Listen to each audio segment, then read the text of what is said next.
ભજી લે વિશ્વ માતને. હા, સમય છે હજી આપણા હાથમાં. એવા ટેલેન્ટ બનો કે આજ સમય એવો છે, તમારો કોઈક ઉપયોગ કરી જાય, કોઈ પણ જગ્યાએ તમને છેતરી જાય, કોઈ પણ જગ્યાએ તમને ક્યાંક ફસાવી દે. એવા ટેલેન્ટ બનો કે બીજાની વાતમાં આપણે આવવું નહીં.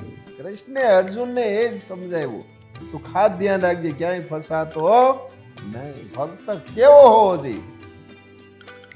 કોઈને છેતરે નહીં અને પોતે પણ ન છેતરાય એવો ભક્ત હોવો જોઈએ. ભક્ત એટલે જોડાયેલો. કોને જોડાયેલો? વિચારોને જોડાયેલો, સાચી સમજણથી જોડાયેલો હોવો. ભગત એટલે બધીથી જુદો, ક્યાંય જોડાયેલો નહીં. ભક્ત જોડાયેલો. બંધન,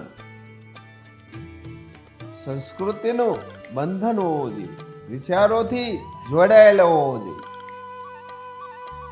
આવું જીવન હોય, આનંદિત હોય, પ્રફુલ્લિત હોય, નિજી સ્વાર્થ માટે દુઃખી થતો ન હોય. હા, પોતાના સ્વાર્થ માટે.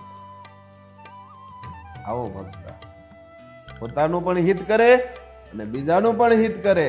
આ ભક્ત માને પ્રિય છે.